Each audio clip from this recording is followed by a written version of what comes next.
오늘 살펴볼 하나님의 말씀은 마태복음 13장 씨를 뿌리는 비유와 함께 나온 7가지 비유에 관한 말씀입니다. 오늘도 마태복음 13장 말씀을 가지고 그 뜻을 풀어나갈 때에 주께서 지혜와 계시의 영을 부어주사 하나님 뜻과 복음 진리를 밝히 깨닫게 되는 귀한 시간이 되기를 간절히 축복합니다. 아멘. 마태복음 13장 말씀은 씨 뿌리는 자의 비유로 시작하여 총 7개의 비유가 쭉 나오는데요. 마가복음 4장 13절을 보면 씨 뿌리는 자의 비유만 잘 알게 되면 다른 비유들도 다 알게 된다고 말해요. 그만큼 이 비유가 중요한데요. 이 비유를 잘 보시면 우리가 너무나도 자주 들어왔고 너무나도 잘 아는 그런 비유입니다. 씨 뿌리는 자의 비유, 이 비유에 대하여 지금까지 우리는 어떻게 들어왔죠? 우리의 마음밭은 크게 4가지가 있다. 첫째는 길가밭, 둘째는 돌밭, 셋째는 가시밭, 넷째는 옥토밭이 있다. 첫째로 길가밭처럼 설교 시간에 졸고 있으면 마귀가 새처럼 날아와서 그들은 말씀을 다 채워갑니다. 그런 길가밭이 되면 안 되겠죠? 둘째로 돌밭같이 되어도 안 됩니다. 셋째로 가시밭같이 되어도 안 됩니다. 넷째로 옥토밭같이 좋은 밭이 되어야 합니다. 그러므로 예배 시간에 졸지 말고 깨어서 말씀을 잘 듣고 길가밭은 갈아엎고 돌밭은 깨부수고 가시밭은 불태우고 열매 맺는 옥토밭으로 만들어서 30배, 60배, 100배 열매를 맺는 그런 밭이 다 되시기를 축원합니다. 할렐루야. 아멘. 믿으시면 두 손 들고 아멘 하시기 바랍니다. 아멘. 아멘 하면 안 되는데. 아니, 왜 아멘이 나와? 그렇게 해서 그러니까 부흥사한테 다 속는 거야. 그렇게 해서 우리는 그 설교에 아멘 하고 그 말씀을 마음에 새기고 내 마음밭이 옥토 같은 좋은 밭이 되기를 바라고 원했죠. 왜냐하면 30배, 60배, 100배의 열매를 맺고 더 큰 복을 받고 싶어서 그랬던 거죠. 목사의 욕심과 교인의 욕심이 연합하여 아멘 하고 그랬던 것입니다. 기억나세요? 그렇다면 과연 씨 뿌리는 자에 관한 비유가 너희가 좋은 옥토밭이 되어서 30배, 60배, 100배의 열매를 맺고 큰 복을 받으라는 그런 비유의 말씀이냐? No, 전혀 아니올시다. 이런데 아멘 하면 안 됩니다. 잘 들어보세요. 농부가 씨를 뿌리러 밭에 나가보니 아니 밭들이 엉망이야. 그래서 농부가 맹합니다. 야 이놈들아 이래서 썩었냐. 딱 3일간 줄 테니까 잘 들어. 너희가 일어나서 길가밭은 다 갈아엎고 돌밭은 돌들을 다 치우고 가시밭은 가시들을 다 불태워 없애놓으라. 지체들이여 일어나 회개하고 영접하고 예수를 믿으라 하는 말과 똑같죠. 그리하면 내가 3일 후에 와서 씨를 뿌려줄 테니 알겠어? 하면서 농부가 큰 소리치고 돌아갔다면 이거 어떤 생각이 드세요? 미쳤구나. 저 농부가 미쳤다. 그럴 거요. 길가밭이 어떻게 스스로 일어나서 밭을 갈아엎고 돌밭이 어떻게 일어나서 돌들을 다 깨부수고 가시밭이 어떻게 일어나서 스스로 가시덤불을 다 불태우고 어떻게 스스로 옥토밭이 될 수 있습니까? 그럴 수 없습니다. 밭의 주인이 와서 친히 일구어 주어야만 열매 맺는 그런 옥토밭이 되는 것입니다. 아시겠어요? 아멘. 그렇다면 이 비유는 무엇을 비유한 말씀인가? 그것부터 먼저 잘 알아야 합니다. 이건 과연 무엇을 비유한 말씀이냐? 마태복음 13장 11절을 좀 보세요. 이 비유는 천국의 비밀, 미스테리온, 하나님 나라의 비밀, 미스테리에 관한 비유라고 말합니다. 말하자면 너희가 좋은 옥토밭이 되어서 30배, 60배, 100배 열매를 맺고 큰 복을 받으라는 그런 평범한 이야기가 아니라 천국 곧 하나님 나라의 비밀에 관한 말씀이요. 밭의 주인이신 우리 주님이 그 밭을 어떻게 경영해 나가는가를 보여준 그런 말씀입니다. 그런 차원에서 씨 뿌리는 자의 비유로부터 시작하여 마태복음 13장에 나온 총 7개의 비유를 한번 쭉 살펴보려고 하는데요. 한번 잘 들어보세요. 첫째로 먼저 마태복음 13장 1절부터 23절에 첫 번째로 나온 씨 뿌리는 자의 비유부터 쭉 살펴보겠습니다. 이 비유는 천국의 비밀에 관한 놀라운 천국 복음을 담아내고 있는 그런 말씀이라고 했습니다. 먼저 마태복음 13장 1절부터 좀 보세요. 1절에 그날에 예수께서 집에서 나가사 바닷가에 앉으심에 큰 무리가 그에게로 모여오거늘 예수께서 배에 올라가 앉으시니 온 무리는 해변에서 있더니 예수께서 비유로 여러 가지를 그들에게 교훈합니다. 그 중에 첫 번째로 나온 말씀이 곧 씨를 뿌리는 자의 비유입니다.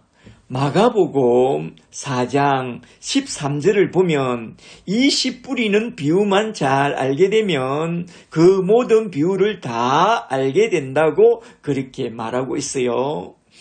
이 비유로부터 시작하여 쭉 나온 총 7개의 비유는 천국의 비밀에 관한 비유로서 천국이 이 땅 위에서 어떻게 시작됐고 어떤 과정을 거쳐서 어떻게 결론 나는가에 대하여 말하자면 교회와 개인의 구원 과정에서 선택과 유기의 이중 예정 구원론을 다룬 그런 비유의 말씀이라는 것입니다. 잘 보세요. 주님이 천국에 관한 비밀을 이러한 비유들로서 딱딱 선포합니다. 그때 대부분은 에이씨 뭐라는 거야 어렵다 어려워 하면서 다 떠납니다. 그런데 소수의 무리는 이게 무슨 말씀이지 하면서 주님 앞에 쭉 나와서 딱 물어봅니다. 여기서 에이씨 모르겠다 야 하고 떠난 사람들은 유기자요. 이게 무슨 말씀이지 하고 주님께 물어보러 나온 사람들은 선택된 자라는 것입니다. 선택과 유기. 마태복음 13장 1절부터 8절 말씀을 잘 보세요. 예수님이 씨 뿌리는 자에 관한 비유를 딱딱 선포합니다.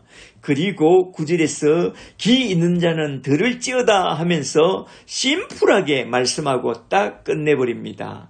그때 주님의 제자가 되기를 원하는 소수의 사람들만 주님 앞에 쭉 나와서 그 비유에 대해서 물어봅니다. 10절에 제자들이 예수께 나와 이르되 어찌하여 그들에게 비유로 말씀하시나이까? 바로 그때 예수님이 제자들에게 대답한 말씀이 너무나도 중요한데요. 11절을 잘 보세요. 11절에 예수께서 대답하여 이르시되 천국의 비밀을 미스테리온을 아는 것이 너희에게는 허락되었으나 그들에게는 아니 되었나니 무릇 있는 자는 받아 넉넉하게 되되 없는 자는 그 있는 것도 빼앗기리라. 아멘. 여기서 주님은 이 비유를 천국의 비밀, 미스테리에 관한 말씀이라고 말씀합니다.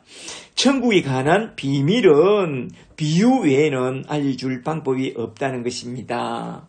여기서 비유란 파라볼레로서 팔아 옆에 본래 볼 것을 두다라는 그런 말씀인데요. 천국의 참 행상을 잘 표현할 길이 없어서 참 행상 옆에 모형을 두고 설명하는 방법이 파라볼레, 비유라는 것입니다. 마태복음 13장 쭉 넘어가서 34절을 잘 보시면 비유가 아니면 어떻게 설명할 수가 없다고 말하면서 창세부터 감추어진 것을 드러내려고 창세기로부터 모든 말씀은 비유로 말씀했다고 글이 말씀하고 있습니다. 잘 보세요. 이어서 나온 13장 13절 말씀을 좀 더 보세요.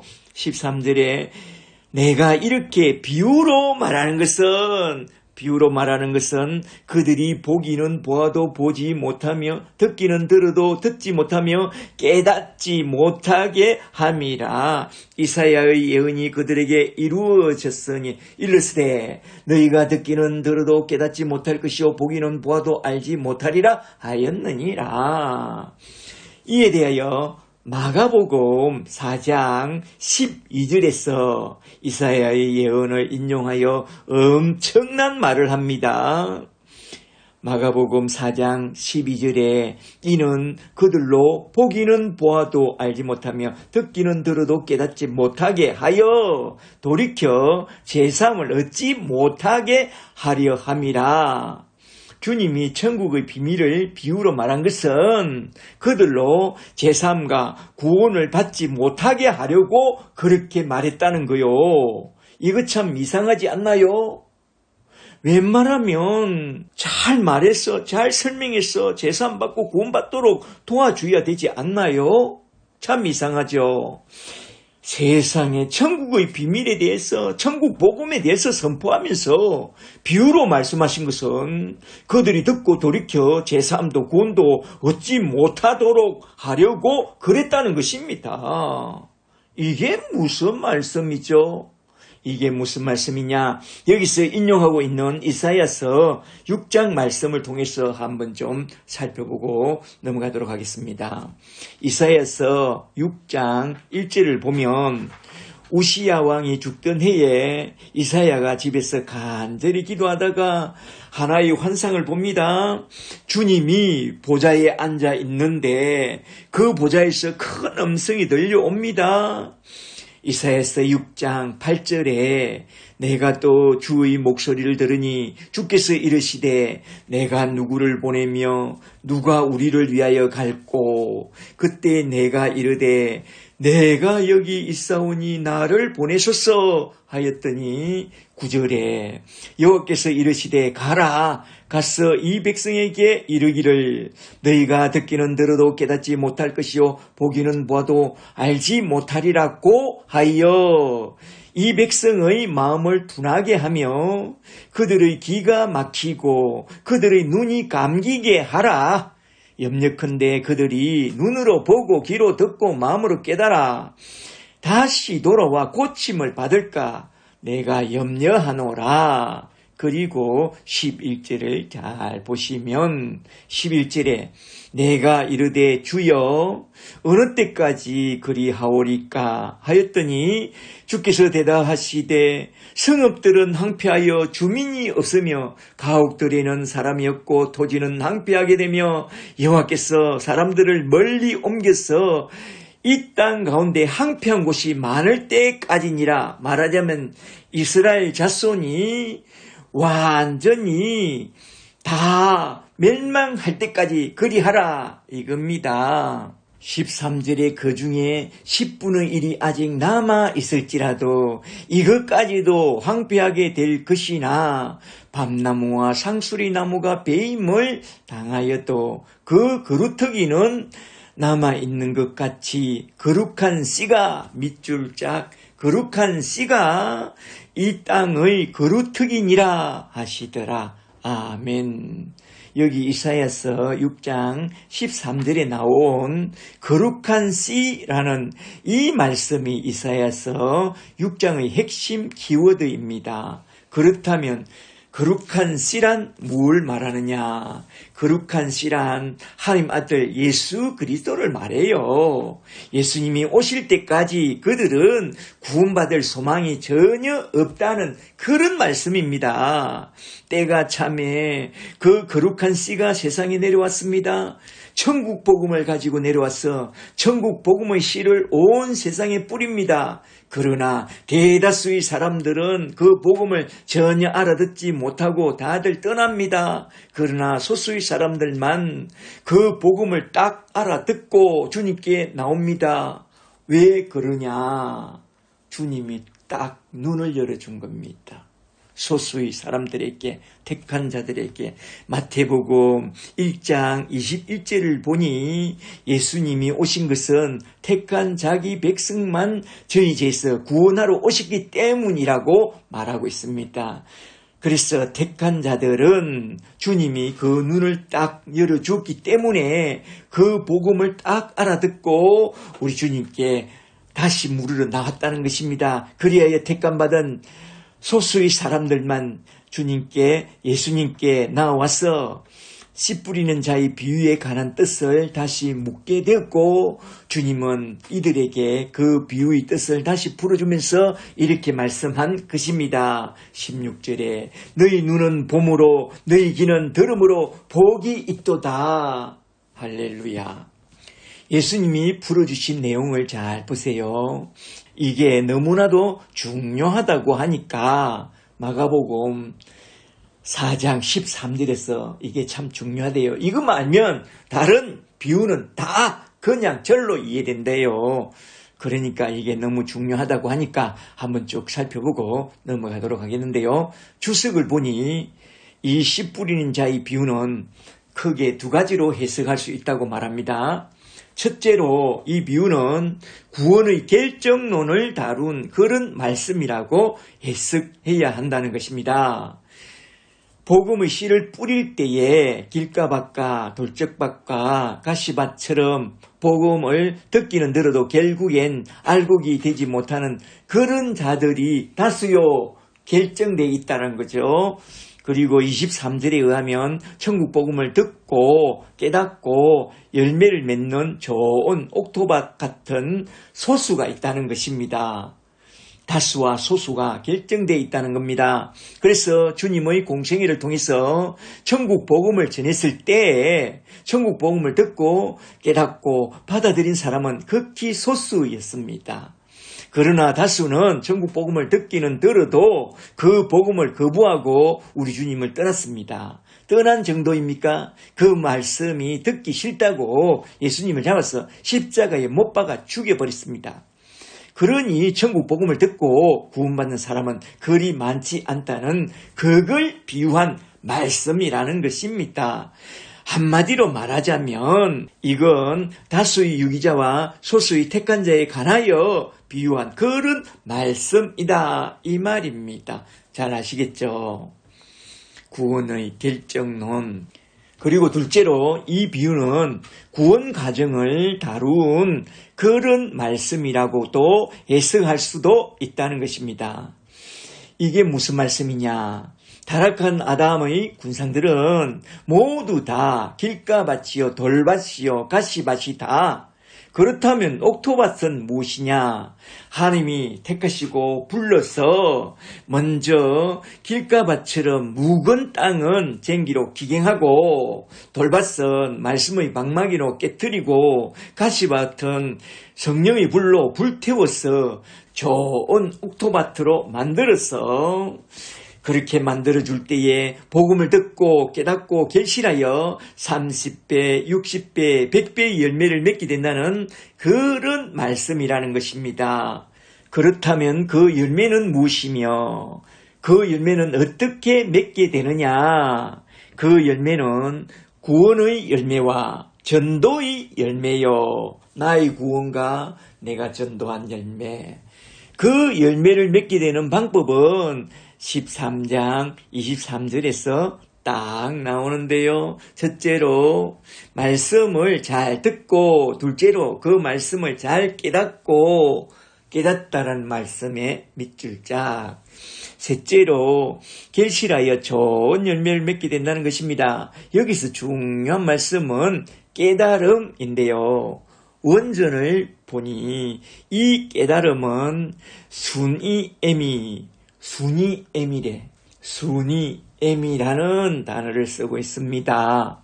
순이엠이란 둘이 하나로 합치다라는 말로서 말하자면 말씀을 머리로 들은 것을 마음으로 화합하다라는 그런 말씀입니다. 이에 대하여 에베소서 4장 13절에서 아주 잘 설명하고 있는데요. 에베소서 4장 13절을 한번 잘 보세요.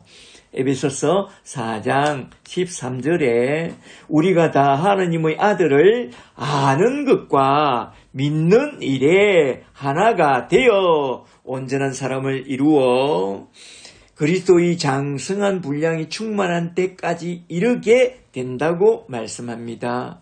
여기서 하나님의 아들을 머리로 아는 것과 마음으로 믿는 일에 하나가 될 때에 온전한 믿음의 사람이 되어 구원받고 또 구원에서 온전하게 자라서 장성한 분량이 충만한 그런 그리스도의 사람, 그런 아름다운 신자가 된다는 것입니다. 그러므로 말씀을 듣거나 볼 때에 우리는 잘 깨닫게 해달라고 항상 기도해야 합니다.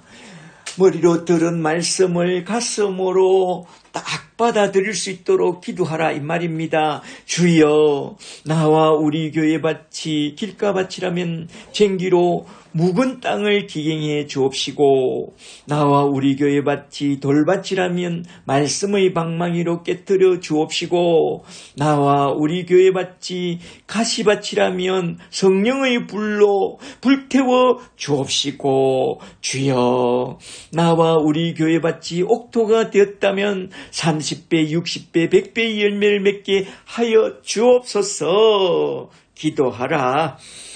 우리 주님은 긍휼이 많으시고 은혜로우시며 노하기를 더디하시고 인자하심이 풍성하여 주님의 은혜를 간절히 구하고 찾는 자에게 큰 은혜를 베풀어 주실 줄 믿고 기도하라. 바울은 심었고 아볼로는 물을 주었으되 자라게 하시는 이는 하나님이라고 했습니다. 이 비유의 말씀은 한마디로 말하자면 하나님의 일, 예수님의 일, 성령님의 일을 비유한 그런 말씀이라는 것입니다. 잘 아시겠죠? 이렇게 씨 뿌리는 비유는 두 가지 이중적인 뜻이 있다는 것만 잘 알고 넘어가면 참 좋겠습니다. 하나는 소수의 선택자와 다수의 유기자에 관한 이야기와 또 하나는 우리 주님이 만들어가는 그 밭에 관한 이야기입니다. 이제 둘째로 마태복음 13장 24절부터 30절에 두 번째로 나온 알곡과 가라지 비유를 좀 살펴보겠습니다. 13장 24절부터 좀 보세요. 24절에 예수께서 그들 앞에 또 비유를 들어 이르시되 천국은 좋은 씨를 제 밭에 뿌린 사람 같으니 사람들이 잘 때에 그 원수가 와서 곡식 가운데 가라지를 덧뿌리고 갔더니 싹이 나고 결실할 때에 가라지도 보이거늘 집주인의 종들이 와서 말하되 주여, 밭에 좋은 씨를 뿌리지 아니하였나이까? 그런데 가라지가 어디서 생겼나이까? 주인이 이르되 원수가 이렇게 하였구나. 종들이 말하되 그러면 우리가 가서 이것을 뽑기를 원하나이까? 주인이 이르되 가만두어라. 가라지를 뽑다가 곡식까지 뽑을까 염려하노라. 둘 다 추수 때까지 함께 자라게 두라. 추수 때에 내가 추수꾼들에게 말하기를 가라지는 먼저 거두어 불사르게 단으로 묶고 곡식은 모아 내 곡간에 넣으라 하리라. 아멘. 이렇게 두 번째 비유에서도 그 선택과 유기에 대한 교리를 선포하고 있습니다. 잘 보세요. 24절을 잘 보시면 천국은 좋은 씨를 그 밭에 뿌린 사람과 같으니 사람들이 잘 때에 저 원수마귀가 가라지를 더 뿌린다고 말해요. 이 두 번째 비유를 한마디로 알곡과 가라지의 비유라고 말하는데요.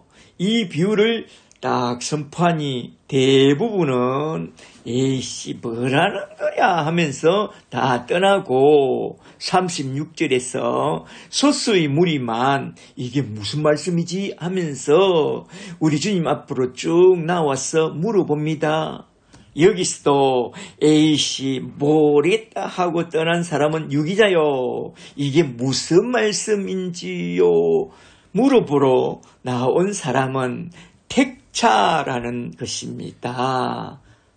이렇게 알곡과 가라지의 비유를 듣고 우리 주님 앞에 나와서 묻는 제자들에게 주님은 딱딱 설명해 줍니다. 좋은 씨를 뿌리는 자는 예수님과 그 종들이요, 가라지를 뿌리는 자는 마귀와 그 종들이다. 추수 때는 세상 끝이요, 추수꾼은 천사들이라고 말해요. 그리고 추수 때가 되면 심판자이신 인자가 그 천사들을 보내어 알곡은 천국에 가라지는 불목불에 던지리니 악한 가라지들은 저 지옥 불못에서 슬피 울며 이를 갈겠고 그날에 의인들은 아버지의 나라에서 해같이 빛날 것이라고 말씀합니다. 이러한 영적인 추수에 대하여 주님은 마태복음 24장 31절에서도 한 번 더 말씀했는데요. 마태복음 24장 31절에 인자가 내가 큰 나팔소리와 함께 천사들을 보내리니 그들이 그 택하신 자들을 하늘 이끝에서 저 끝까지 사방에서 불러 모으리라. 아멘. 이건 더 이상 말 안 해줘도 잘 아시겠죠? 여기서 하나만 좀 생각해보고 넘어가고자 하는데요. 주님이 좋은 씨를 뿌릴 때에 마귀는 밤에 두루 돌아다니면서 나쁜 씨를 뿌린다는 것입니다. 베드로전서 5장 8절에선 이걸 이렇게 말씀하고 있습니다. 베드로전서 5장 8절에 근신하라 깨어라 너희 대적 마귀가 우는 사자같이 두루다니며 산길자를 찾나니 너희는 조심하라 이 말입니다. 두루 돌아다니면서 여기저기 가보자 하는 사람이 있다면 그를 의심해보고 경계하라 이 말입니다. 주님은 신명기 13장 1절에서 이렇게 말씀했습니다. 신명기 13장 1절에 너희 중에 선지자나 꿈꾸는 자가 일어나서 이적과 기사를 너희에게 보이고 너희가 알지 못하던 다른 신들을 우리가 따라 섬기자 할지라도 성령 운동을 한번 해보자 할지라도 너는 그 선지자나 꿈꾸는 자의 말을 청종하지 말라. 이는 너희 하나님 여호와께서 너희가 마음을 다하고 뜻을 다하여 너희 하나님 여호와를 사랑하고 믿음을 지키는지 그 여부를 알려 하사 너희를 시험함이니라. 아멘. 하나님의 시험은 우리를 의의 길로 인도하려 하시며 마귀의 시험은 우리를 멸망의 구렁텅이로 떨어뜨려 함이니 오늘도 내일도 우리는 바짝 깨어 있어야 합니다. 특히 큰 고난을 받을 때와 큰 성공을 이루었을 때 정말로 조심하고 또 조심해야 합니다. 우리 인생에는 고통 총량의 법칙이 있고 또 지랄 총량의 법칙이 있다고 해요. 어릴 때 고난을 많이 받은 사람은 나중에 편하고 어릴 때 잘 먹고 잘 살은 사람은 나중에 한 번은 큰 고난을 당한다. 그리고 지랄 총량은 뭐냐면 어릴 때 지랄 법석 청년 때 떠른 애들은 나이 들어서 점잖하고 어릴 때 점잖은 애들은 나이 들어가가지고 지랄병을 뜬다는 거예요. 그게 지랄 총량의 법칙이야. 그러니까 고난이 올 때에 패키지로 몰려오지만 제가 경험해봐서 아는데요. 그 끝은 있고 성공했다고 지랄 떨어도 그 끝은 온다는 것을 맹심하고 어떤 일을 만나도 결코 흔들리지 않는 믿음 가지고 불행 잃지 않는 중심 가지고 오직 주님만 바라보며 십자가 든든히 붙잡고 하나님의 말씀 위에 굳게 서서 좌로나 우로나 치우치지 말고 그리하여 결국엔 하나님 아버지의 나라에 다 들어가서 해같이 빛나는 그런 자들이 다 되라 이 말입니다. 저와 여러분은 예수 십자가의 은총을 단단히 붙잡고 믿음 지키고 주님 주신 동산에서 열매 맺고 살다가 저 천국에 다 들어가게 되기를 주 이름으로 간절히 축복합니다. 축복합니다. 아멘. 셋째로 마태복음 13장 31절부터 32절에 세 번째로 나온 계자씨 하나의 비유를 한번 좀 살펴보겠습니다. 31절에 또 비유를 들어 이르시되 천국은 마치 사람이 자기 밭에 갖다 심은 기자씨 하나를 같으니 이는 모든 씨보다 작은 것이로되 자란 후에는 풀보다 커서 나무가 되매 공중의 새들이 와서 그 가지에 깃들이느니라. 아멘. 이 비유는 무엇을 교훈한 말씀이냐? 주석을 보니 이 비유는 크게 두 가지로 해석할 수 있다고 해요.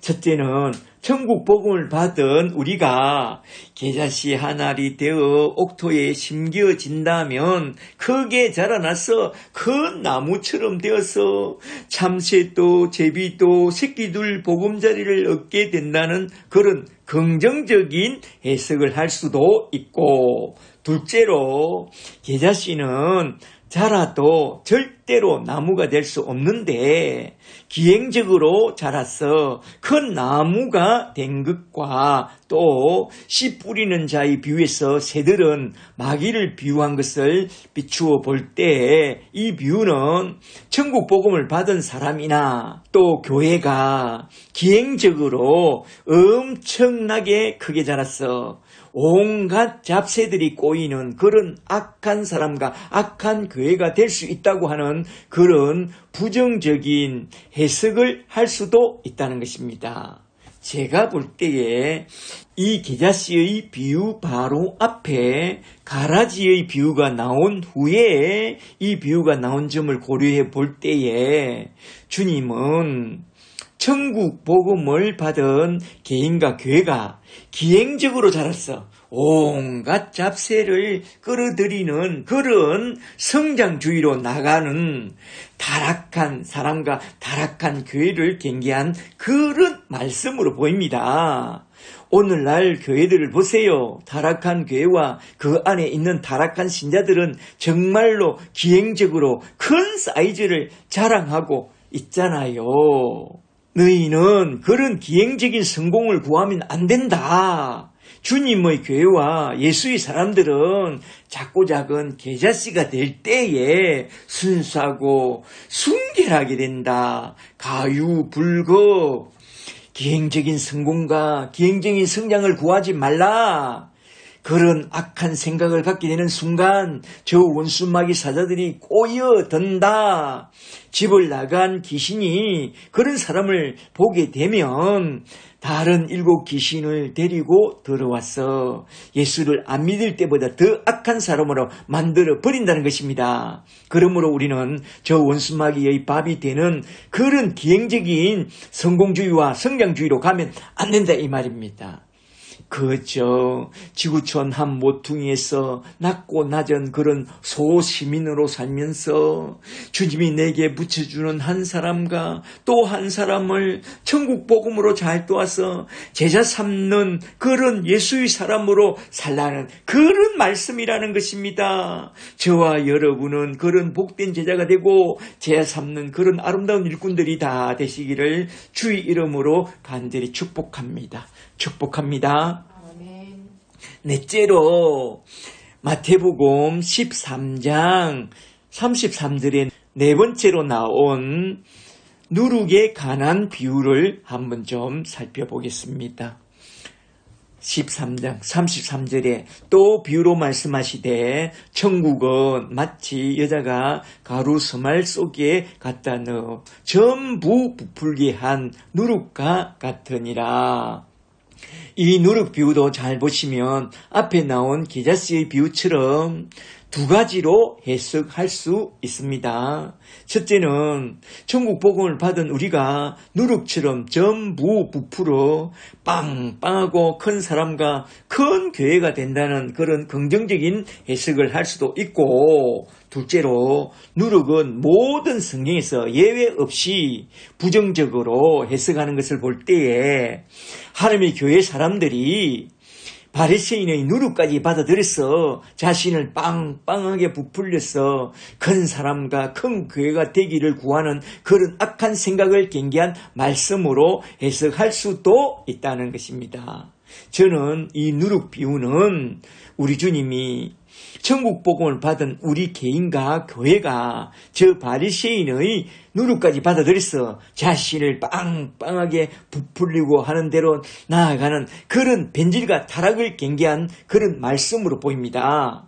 우리는 바리새인의 누룩을 받아들여서 유대주의와 율법주의, 인본주의와 자가 발전의 신앙이 되어 자신을 빵빵하게 부풀리고 사람들 보기에 좋았더라고 하는 그런 자랑하는 그런 신앙으로 나아가면 안 됩니다.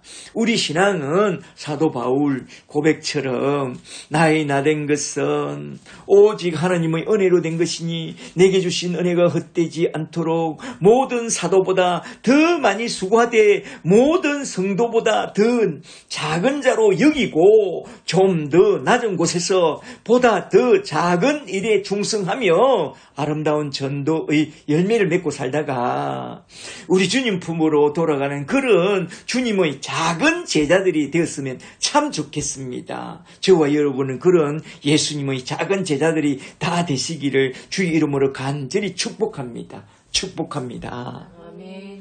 자기를 부풀리지 마세요.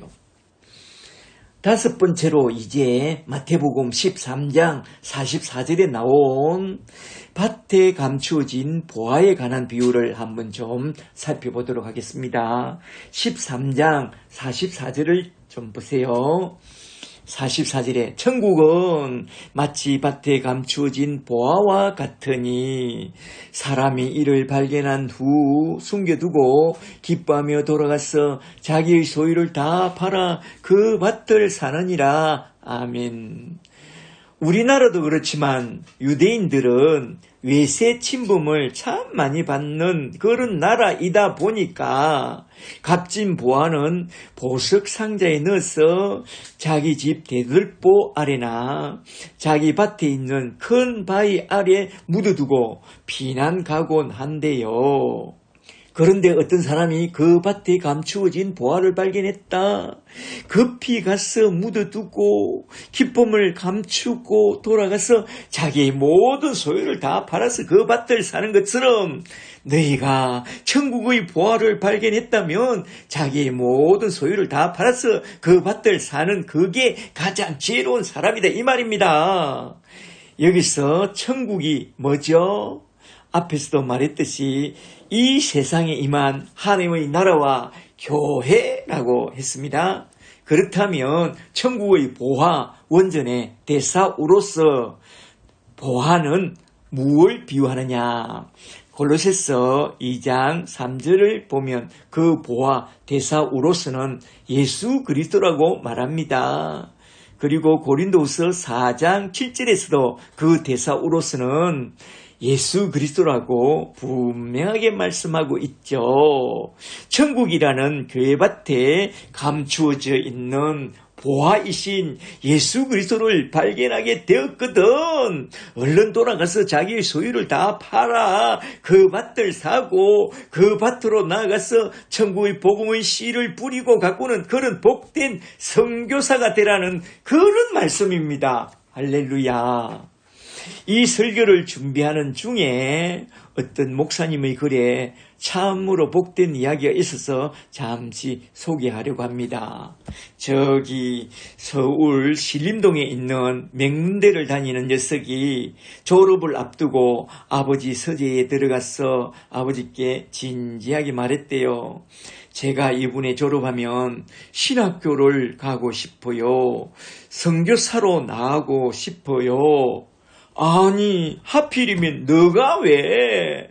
우리 가족은 너희 졸업만 눈 빠지게 기다리고 있는데 신학교라니. 내가 목사이지만 이건 좀 아닌 것 같다 아들아.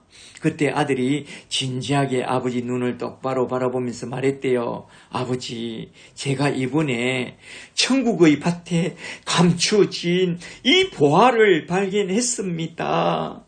그래서 저도 제 인생을 다 처분하고 그 밭을 사기로 결단했습니다. 아버지는 다시 태어나도 예수님 때문에 이 가난한 목사 생활이 좋다면서요. 아버지가 그렇게 좋다고 하는 그 예수님을 제가 이번에 영접했답니다. 그래서 우리 가족들에겐 좀 미안하지만 제가 아르바이트를 해서라도 신학교에 가고 싶고 선교사로 헌신하고 싶어요. 좀 이해해 주세요. 그래서 그 아버지는 그만 할 말을 잃었대요. 이 이야기를 들으면서 저는 기도했습니다. 주여, 우리 아이들도 저 목사님의 아들처럼 예수님이 좋아서 예수님께 올인하는 그런 주의 종들이 되게 해 주옵소서. 기도하는데 눈물이 마구 흐르더라고요. 저는요, 그런 아들을 둔 저 목사님이 너무나도 부러웠습니다. 아유. 여러분은 어떻습니까? 천국이라는 교회밭에 감추어진 예수님의 보화를 발견했나요? 발견했다면 그 보화를 꼭 사고 우리 주님의 밭에서 일하는 그런 선교사로 헌신해버리세요. 할렐루야. 복 중에 가장 큰 복은 뭐냐? 십자가의 복음을 받고 주님의 밭에서 일하는 선교사의 복이 최고라는 것에 눈이 확 열린 저와 여러분이 다 되시기를 주 예수 그리스도 이름으로 간절히 축복합니다. 축복합니다. 여섯 번째로 마태복음 13장 45절에 나온 극히 값진 진주에 관한 비유를 한번 좀 살펴보도록 하겠습니다. 13장 45절에 또 천국은 마치 좋은 진주를 구하는 장사와 같으니 극히 값진 진주 하나를 발견하며 밑줄 쫙 온 세상에 하나밖에 없는 극히 값진 진주 하나를 발견하며 가서 자기의 소유를 다 팔아 그 진주를 사느니라. 아멘. 여기에 나온 극히 값진 진주 하나란 무엇을 비유한 말씀이냐? 계시록 21장 21절에 의하면 천국에 들어가는 문은 12대문이요. 문마다 하나의 큰 진주로 되어 있다고 했습니다. 하나의 큰 진주. 여기서 주님이 말하는 이 진주는 천국에 들어가는 진주문인 예수 그리스도를 비유합니다. 천국으로 들어가는 진주문인 주 예수 그리스도의 복음을 너희가 듣게 되었거든 속히 돌아가서 자기의 소유를 다 팔았으라도 그 복음을 사라. 그 복음의 진주를 샀다면 이제 진주 장사가 되라 이 말입니다. 온 세상 땅끝까지 이르러 그 복음의 진주를 팔러 다니는 복음의 장사꾼이 되라 이거죠. 우리 주님이 주신 1달란트, 2달란트, 5달란트를 받았다면 온 세상에 나아가서 30배, 60배, 100배의 열매를 남기는 그런 복된 복음의 장사꾼이 되라. 복음의 일꾼이 되라 이 말입니다. 할렐루야. 여러분은 어떻습니까? 그 복음의 진주를 발견했나요? 발견했다면 내 목숨을 바쳐서라도 그 복음의 진주를 반드시 사고 바울처럼 내 목숨을 다 바쳐서라도 주 예수 그리스도의 복음을 전파하는 그런 예수의 제자와 예수의 일꾼이 다 되시기를 주 이름으로 간절히 축복합니다. 축복합니다. 7번째로 마지막으로 마태복음 13장 47절에 나온 거물에 관한 비유를 한번 좀 살펴보도록 하겠습니다. 47절에 또 천국은 마치 바다에 거물치고 각종 물고기를 모으는 거물과 같으니 거물에 가득함에 물가로 끌어내고 앉아서 좋은 것은 그릇에 담고 못된 것은 내버리느니라. 세상 끝에도 이러하니라. 천사들이 와서 의인 중에서 악인을 갈라내어 불못불에 던져 넣으리니 거기서 울며 이를 갈리라. 아멘. 여기서도 결론적으로 지금까지 말해온 그 선택과 유기에 대한 교리를 딱 선포하고 있는데요. 잘 보세요. 여기에 나온 거물 비유는 마태복음 13장에 나온 총 7개의 천국에 대한 비유 중에서 결론으로 나온 그런 비유로서 여기에 나온 거물은 교회요. 어부는 주님이요. 주님이 어부가 되어 온 세상 바다에 교회라는 거물을 쫙 치고 사람을 낚는 어부가 되어 우리 주님의 보시기에 참으로 좋은 물고기는 그릇에 담아서 아버지의 나라로 데려가고 아주 못된 것들은 50절에 보니까 지옥 풀무불에 던져버린다는 것입니다. 그러므로 건물 같은 교회에 들어와 있어도 주님의 보시기에 못된 것이 되지 말고 주님 보시기에 참 좋은 그런 아름다운 신자가 되고 제자가 되고 일꾼이 되라 이 말입니다. 우리가 정말로 주님의 교회 안에 잡혀 들어왔다면 우리 주님 보시기에 정말로 좋은 그런 물고기들이 다 되시기를 주 이름으로 축복합니다. 게테의 파우스트에 나온 그 주인공 파우스트처럼 자기 영혼을 마귀에게 팔아서라도 이 세상에서 한번 성공해 보겠다고 그러지 마세요. 많은 사람들이 실패와 고난의 연속으로 자기 신앙과 자기 영혼을 팔아서라도 한번 성공해 보겠다고 성공의 신 마귀에게 자기 신앙과 영혼을 팔려고 그러고 있는데요. 10년, 20년, 30년 눈 깜빡할 사이에 이 세상 영광은 다 끝나고 저 마귀의 손에 이끌려서 죽음 저편에 보이는 시뻘겋게 불타는 저 지옥 불못에 떨어지는 그날 어떻게 감당하시려고 그럽니까? 저와 여러분은 어떤 어려움과 어떤 고난 속에서도 자기 신앙을 지키고 자기 영혼을 지켜서 주님의 교회의 좋은 물고기로 살다가 우리 주님 계신 저 영광스러운 하늘나라 천국에 다 들려 올라가는 그런 예수의 사람들이 다 되시기를 주 예수 그리스도 이름으로 간절히 축복합니다. 축복합니다. 아멘. 그리고 이제 결론 말씀으로 나온 13장 51절, 2절, 3절만 좀 살펴보고 딱 마치도록 하겠습니다. 13장 51절부터 잘 보세요. 51절에 이 모든 것을 깨달았느냐 하시니 대답하되 그러하오이다.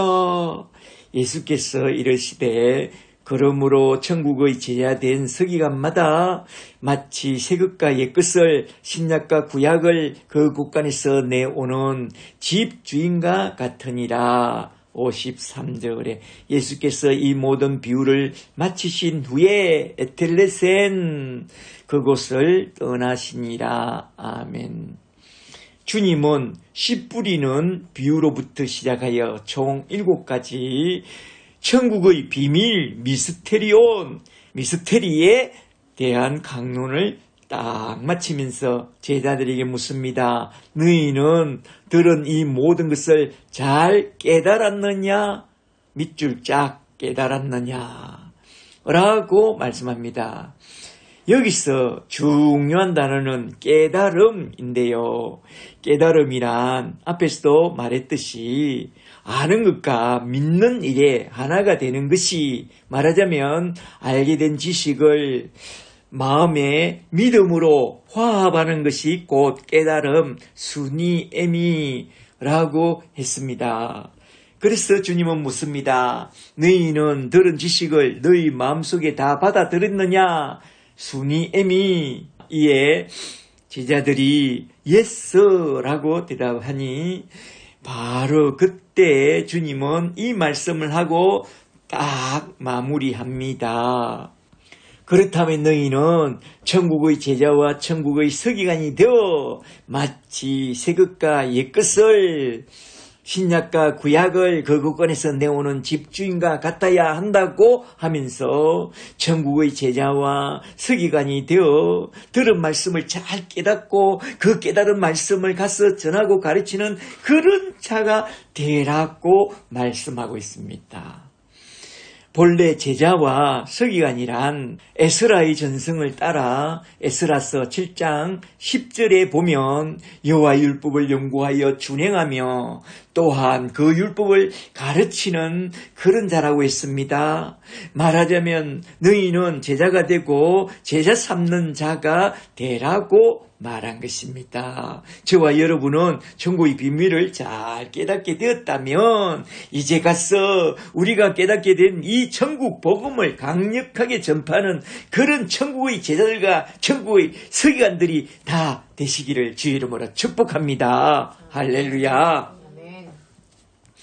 사람들은 저에게 말합니다. 당신은 왜 그리 전도하고 교회에 못 데리고 가서 그리 안달이냐? 다른 사람들은 안 그러는데 왜 그리 벨스럽게 그러냐고 그럽니다. 다른 사람은 천국과 지옥을 잘 몰라서 그러는 거요. 천국과 지옥을 안 믿으니까 전할 게 없는 거죠. 전할 게 없으니까 안 전하는 겁니다. 그러나 천국과 지옥을 알게 된다면, 천국과는 길이요 진리요 생명이 되신 예수 십자가의 복음을 알게 된다면 그걸 전하지 않고는 못 견딥니다. 제가 왜 전도하느냐? 오늘 본문에 나온 말씀을 보고 또 모든 성경에 나온 말씀을 보세요. 천국과 지옥이 있다고 하잖아요. 예수님이 가르쳐준 천국 복음을 잘 듣고 잘 깨달았다면 천국의 제자가 되고 천국의 서기관이 되어 옛것과 새것을, 구약과 신약을 갖고 천국 복음을 잘 전해주고 그들 중에 택한 사람이 있다면 반드시 붙어올 것이니까 붙어오는 그 사람을 구원의 나라로 천국으로 인도하는 그런 예수의 증인이 되라고 그렇게 우리 주님이 말하고 있잖아요. 그래서 저는 이렇게 앉으나 서나 전도하는 것입니다. 예수, 천당, 불신, 지옥 전도할 것이 있으니까 전도하게 되는 것입니다. 아시겠어요? 오늘 본문 말씀을 잘 들었다면 저와 함께 여러분도 천국의 제자가 되고 천국의 서기관이 되어 천국 복음을 잘 배우고 또 신구약 말씀을 가지고 나아가서 천국과 지옥을 가르는 이 천국 복음을 잘 전해주고 구원으로 인도하는 그런 예수의 증인들이 다 되시기를 주의 이름으로 간절히 축복합니다. 오늘은 이렇게 마태복음 13장에 나오는 총 7개의 천국 비유, 천국의 비밀을 한번 쭉 살펴봤습니다. 첫째로 씨 뿌리는 자의 비유와, 둘째로 알곡과 가라지에 관한 비유와, 셋째로 계자씨가 자라는 것에 관한 비유와, 넷째로 누룩 비유와, 다섯째로 밭에 감추어진 보화에 관한 비유와, 여섯째로 극히 값진 진주에 관한 비유와, 일곱째로 끝으로 그물에 관한 비유까지 한번 쭉 살펴봤는데요. 이 모든 비유는 천국의 비밀, 미스테리에 대한 어마어마한 내용을 담아낸 그런 비유의 말씀이요. 천국이 이 땅에서 어떻게 시작되고 어떤 과정을 거쳐서 어떻게 결론 나는가에 대해서 말하자면 우리 주님이 택한 자기 백성들을 어떤 과정을 통해서 천국으로 다 데리고 가는가를 보여준 유명한 선택과 유기라는 이중 예정 구원론을 다룬 그런 비유라는 것입니다. 이러한 이중 예정론 구원 선택과 유기를 잘 기억해 두시고 저와 여러분은 택한 자의 반열에 서서 우리 주님이 이 비유의 말씀을 마치면서 마지막으로 부탁한 말씀을 따라서 천국의 제자된 서기관처럼 마치 새것과 옛것을 신약과 구약을 그 국관에서 내오는 집주인과 같은 그런 예수의 제자와 예수의 증인들이 다 되시기를 주 예수 그리스도 이름으로 간절히 축복합니다. 축복합니다. 할렐루야. 할렐루야.